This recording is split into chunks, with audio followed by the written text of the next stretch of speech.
사랑하는 자들아, 거류민과 나그네 같은 너희를 권하노니 영혼을 거슬러 싸우는 육체의 정욕을 제어하라. 너희가 이방인 중에서 행실을 선하게 가져 너희를 악행한다고 비방하는 자들로 하여금 너희 선한 일을 보고 오시는 날에 하나님께 영광을 돌리게 하려 함이라. 인간의 모든 제도를 주를 위하여 순종하되 혹은 위에 있는 왕이나 혹은 그가 악행하는 자를 징벌하고 선행하는 자를 보상하기 위하여 보낸 총독에게 하라. 곧 선행으로 어리석은 사람들의 무식한 말을 막으시는 것이라. 너희는 자유가 있으나 그 자유로 악을 가리는 데 쓰지 말고 오직 하나님의 종과 같이 하라. 무사람을 공경하며 형제를 사랑하며 하나님을 두려워하며 왕을 존대하라. 사환들아, 범사에 두려워함으로 주인들에게 순종하되 선하고 관용하는 자들에게만 아니라 또한 까다로운 자들에게도 그리하라.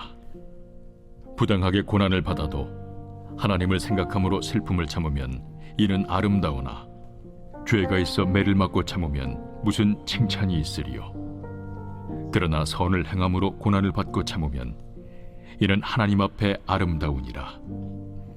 이를 위하여 너희가 부르심을 받았으니 그리스도도 너희를 위하여 고난을 받으사 너희에게 본을 끼쳐 그 자취를 따라오게 하려 하셨느니라. 그는 죄를 범하지 아니하시고 그 입에 거짓도 없으시며 욕을 당하시되 맞대어 욕하지 아니하시고 고난을 당하시되 위협하지 아니하시고 오직 공의로 심판하시는 이에게 부탁하시며 친히 나무에 달려 그 몸으로 우리 죄를 담당하셨으니 이는 우리로 죄에 대하여 죽고 의에 대하여 살게 하려 하심이라. 그가 채찍에 맞음으로 너희는 나음을 얻었나니 너희가 전에는 양과 같이 길을 잃었더니 이제는 너희 영혼의 목자와 감독 되신 이에게 돌아왔느니라.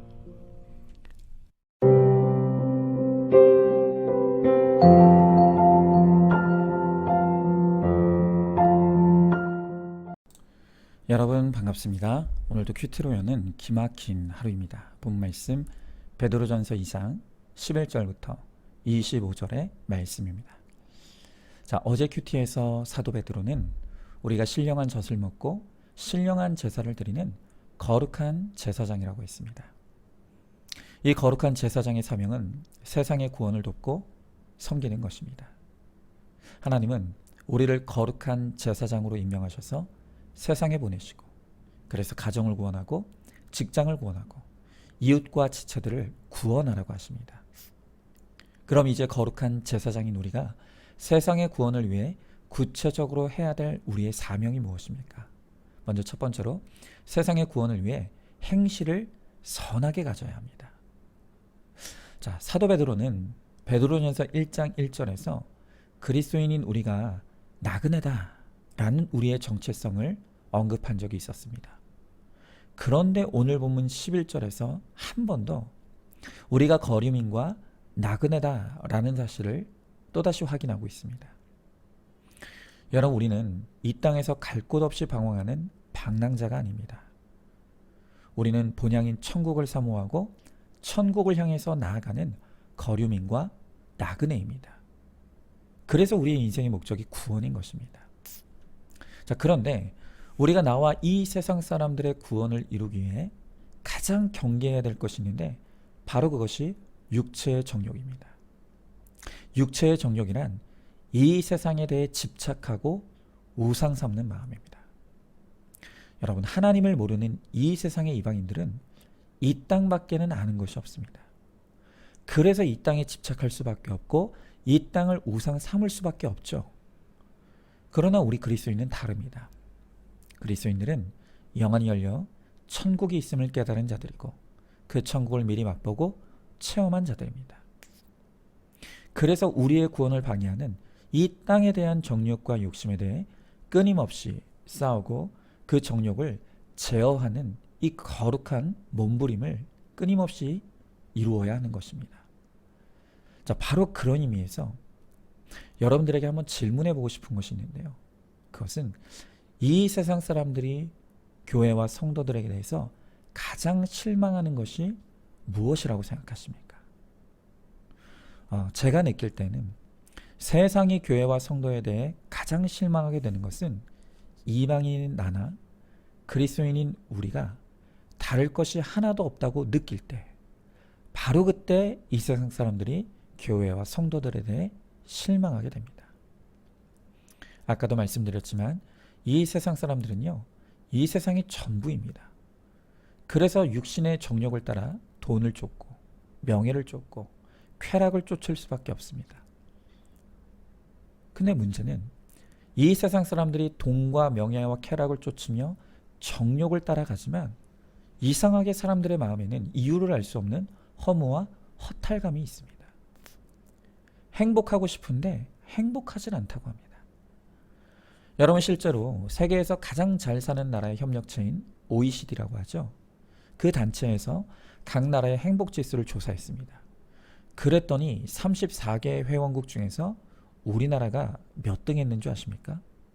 32위. 거의 꼴찌인 것으로 나타났습니다. 여러분, 분명 우리나라 사람들은 이전 세대가 단 한 번도 누려본 적이 없는 대단한 풍요를 누리고 있습니다. 그런데 어찌된 일인지 행복하지 않습니다.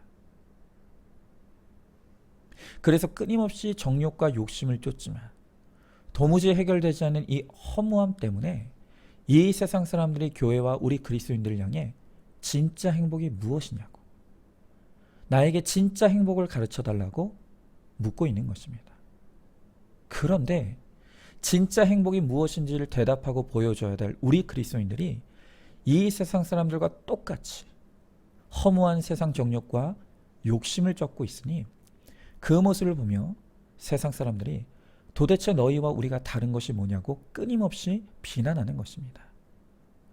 여러분, 그러므로 우리 그리스도인들이 이 땅에서 행할 수 있는 최고의 악행은 무슨 살인을 저지르고 강도질을 저지르는 것이 아닙니다.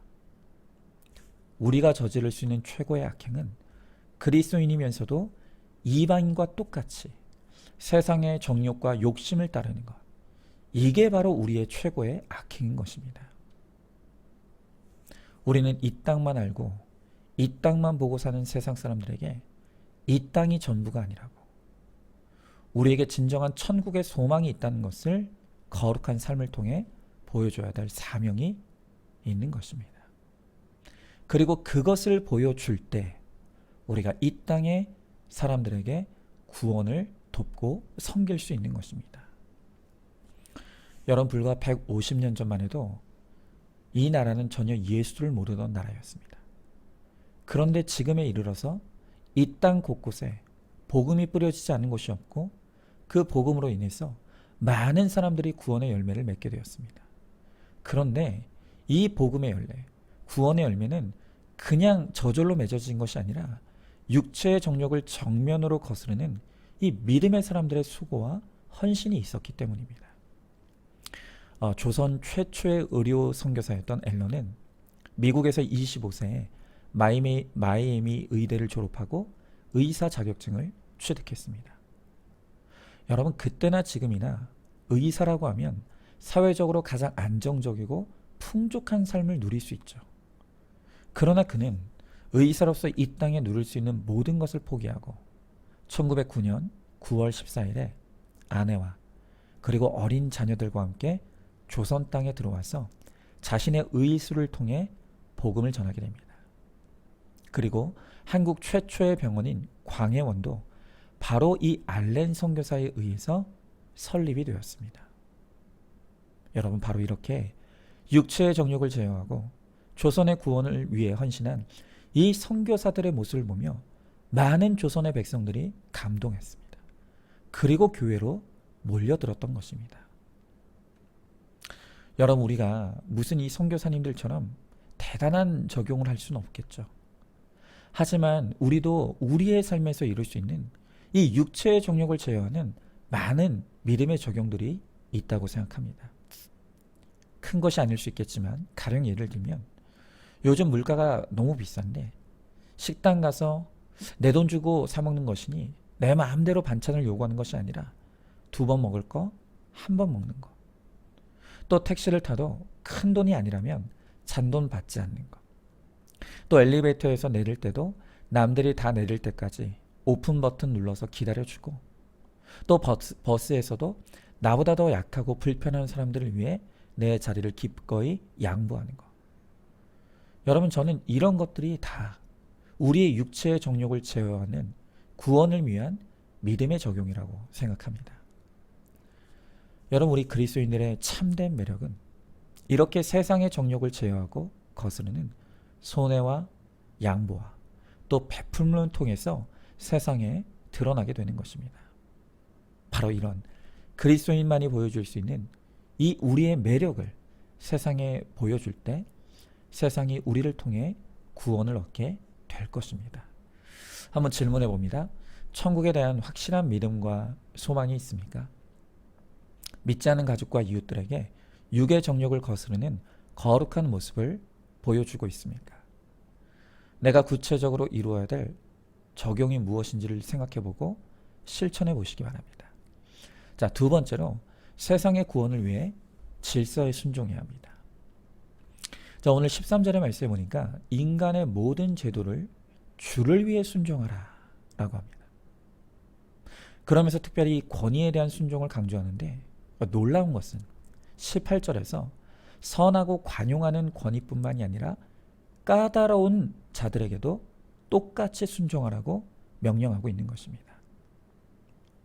여러분, 오늘 성경은 우리가 순종할 만한 사람뿐 아니라 도저히 순종하고 싶지 않은 사람들에 대해서도 순종할 이유에 대해 모든 권세는 하나님께로부터 났기 때문이다 라고 가르쳐 줍니다. 로마서 13장 1절에 각 사람은 위에 있는 권세들에게 복종하라. 권세는 하나님께로부터 나지 않음이 없나니 모든 권세는 다 하나님께서 정하신 바라 라고 합니다. 여러분, 복종할 권세와 질서가 옳지 않아 보여도, 또 복종하는 것이 비겁한 타협 같아도 하나님이 세우신 사람은 하나님이 책임지십니다. 다만 내가 할 일은 복종하라고 하신 명령과 질서에 순종하는 것입니다.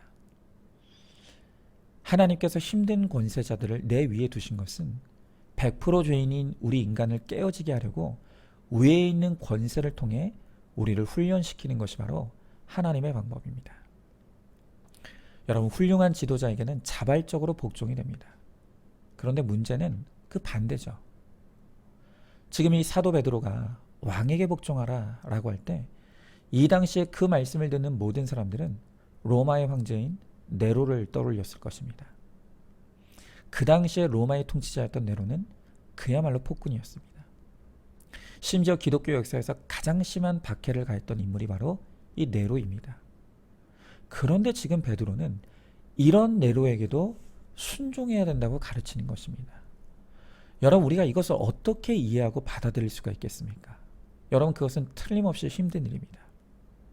오죽하면 오늘 베드로는 그 까다로운 주인에게 순종하는 것을 예수 그리스도의 십자가의 고난에 비교했겠습니까? 여러분, 우리가 도저히 순종하고 싶지 않은 그 권위에 순종하는 것이 너무너무 힘들다는 것을 알고 계십니다. 그러나 숨이 막혀도 네로 같은 남편, 네로 같은 직장 상사에게 복종하는 훈련을 거칠 필요가 있기 때문에 그 권세를 우리에게 허락하셨다는 것입니다. 하나님이 권세를 주시고 그들을 사용하셔서 나의 거룩을 이루어 가십니다. 윗질서를 통해 나의 모난 인격을 깎아가시고 나의 죽어지지 않는 혈기와 교만을 깨뜨리십니다. 그래서 하나님 바라보는 겸손한 믿음의 사람으로 나를 빚어가시는 것입니다. 하나님의 관심은요, 바로 나에게 있는 것입니다. 자, 한번 질문해 봅니다. 상사나 연장자의 말에 순종하는 편입니까? 순종도 할 만해야 하는 것이라고 나름대로의 소신을 갖고 있지 않습니까? 윗사람의 인격이 아닌 역할에 순종하는 것이 하나님의 질서임을 알고 있습니까? 자, 마지막 세 번째로 세상의 구원을 위해 우리는 예수님의 길을 따라가야 합니다. 자, 오늘 베드로는요, 끝까지 권위와 질서에 순종하여 구원을 이루었던 대표 모델로 바로 예수님을 보여주고 있습니다. 우리 예수님은 죄인들의 구원을 위해 십자가를 지라는 하나님 아버지의 말씀에 끝까지 순종했습니다. 또한 이 땅에 오셔서는 세상의 불의한 권세자들에게 끝까지 순종하심으로 구원을 이루어내셨습니다. 자, 그러면서 20절에서 베드로는 선을 행함으로 고난을 받고 참으면 이는 하나님 앞에 아름다우니라 라고 했습니다. 여러분, 이게 무슨 뜻입니까? 우리가 예수님의 이 복종과 순종의 길을 끝까지 따를 때 비로소 세상의 구원을 이룰 수 있다는 것입니다. 여러분, 생각해 보십시오. 예수님이 뭐가 무서워서 한낱 인간에 불과한 세상 권세에 복종했겠습니까? 그러나 예수님께서 끝까지 그렇게 하셨던 것은 세상 권세에 대한 복종이 아니라 하나님에 대한 복종이고, 그 복종이 없이는 구원도 없기 때문인 것입니다. 여러분, 사단은 십자가에 죽으신 예수님을 향해 그 십자가에서 내려오라고 유혹했었습니다. 그리고 지금도 사단은 끊임없이 가정을 파괴하기 위해 이혼을 도모하고 부모와 자녀를 흩어버립니다. 그래서 결손가정이 생기고 버려지는 아이들이 늘어나고 아이들이 교회와 멀어져 세상을 방황하게 만듭니다. 결국 가정의 파괴가 교회의 분열로 이어지게 되는 것입니다. 여러분, 우리가 우리의 십자가를 버리고 질서에 순종하지 않고 그렇게 싫은 사람을 떼어버리면 잘 살 것 같습니다. 그러나 그 결과는 또 다른 불행의 시작일 뿐입니다. 그래서 권위를 인정하지 않는 가정과 사람과 교회와 나라는 비참한 것입니다. 이것이 심판인 것이죠. 여러분, 그런데 제가 이렇게 말씀드리면 이미 이혼한 분들은 마음에 낙심하실 분들이 있습니다. 어떻게 하란 말이냐 하실 분들도 있습니다. 여러분, 제가 이 말씀을 드리는 것이 이혼한 분들을 정죄하고 판단하려고 하는 것이 아닙니다. 이미 이혼으로 깨어진 가정이라도 하나님의 생명이 들어간다면 얼마든지 회복될 수 있습니다. 가족 중 단 한 사람이라도 하나님의 권위를 인정하고 미움 대신 사랑으로, 원망 대신 용서로 복종한다면 모두가 심판에서 영광으로 옮겨지게 될 것입니다. 김양재 목사님도 자신의 간증을 통해 말씀하시기를, 자신이 그토록 이혼을 막으려고 애쓰는 것은 본인의 결혼이 행복했기 때문이 아니라고 말합니다. 김양재 목사님 역시 살면서 이혼하고 싶은 순간이 헤아릴 수 없이 많았다고 합니다. 그럼에도 하나님이 허락하신 남편의 권세, 또 시부모님의 권세에 복종했을 때 하나님께서 무엇과도 비교할 수 없고 바꿀 수 없는 이 영원구원의 상을 베풀어 주셨다는 것입니다. 그 상이 얼마나 귀한지를 알기에 목숨 걸고 이제까지 이혼을 막는 사역을 감당하신 것입니다. 여러분, 그러므로 마가복음 10장 9절의 말씀, 하나님이 짝지어 주신 것을 사람이 나누지 못할지라는 말씀은 목숨 걸고 지켜야 될 하나님의 명령인 것입니다. 우리도 비록 힘들고 어렵지만 내게 주어진 가정과 교회, 직장과 질서에 잘 순종하고 죽어짐으로 나의 순종함을 통해 구원의 열매를 맺게 하시는 하나님이 베푸시는 상을 누리는 저와 여러분, 우리 모두가 될 수 있기를 간절히 소망합니다. 자, 한번 질문해 봅니다. 술 마시고 때리는 남편 또는 무능한 부모를 거스르고 있습니까? 비리를 행하는 상사를 거스릅니까? 도덕 양심이 아닌 신앙 양심에 비추어 볼 때 어떤 윗사람이라도 구원을 위해 순종해야 된다는 것을 알고 있습니까? 자, 오늘도 6월 18일 보석상자입니다. 복음은 미리 맞는 예방주사입니다. 결혼, 취업, 입학을 하는 자녀에게 내가 앞으로 싸워 이겨야 될 곳이 이렇게 많다고 가르쳐 주어야 합니다. 무조건 잘해줄 거야. 잘해주지 않으면 이혼해. 그런 직장은 뭐하러 다녀? 이러면 믿음으로 취할 것이 하나도 없습니다. 아멘. 우리 함께 기도하겠습니다. 하나님, 감사합니다. 오늘도 말씀을 통해 주님은 신령한 젖을 먹으며 신령한 제사를 드리는 거룩한 제사장인 우리가 이제는 세상의 구원을 돕고 섬기는 사명을 감당해야 한다고 우리 주님은 말씀하십니다. 주님, 우리가 이토록 중요한 사명을 받았음에도 마치 우리는 이방인처럼 여전히 이 세상을 우상 삼고 이 세상 정욕을 따라 살아가는 오늘 우리의 어리석고 악한 모습을 이 시간 회개합니다. 하나님, 이제는 우리의 인생의 목적이 우리의 구원임을 깨닫게 하여 주시옵시고, 그래서 날마다 육체의 정욕을 제어하며 이 세상 사람들에게 하나님 천국의 소망을 보여줄 수 있는 우리 모두가 되게 하여 주시옵소서. 또한 이를 위하여 비록 힘들지만 내게 주어진 권위와 질서에 순종할 수 있게 하시고, 예수님이 그러하셨듯이 우리도 죽기까지 순종함으로 마침내 나를 통해 구원의 역사를 이루시는 하나님의 놀라운 역사를 이루어가는 우리 모두가 되게 하여 주시옵소서. 결단하는 우리들에게 순종할 힘과 사명 감당할 능력을 허락하여 주실 줄 믿사오며 사랑이 많으신 우리 예수님 이름 받들어 기도드리옵나이다. 아멘. 오늘도 큐티로 기막힌 하루를 살아내는 하늘가족 공동체 우리 모든 성도님 되시기를 주님의 이름으로 축복합니다.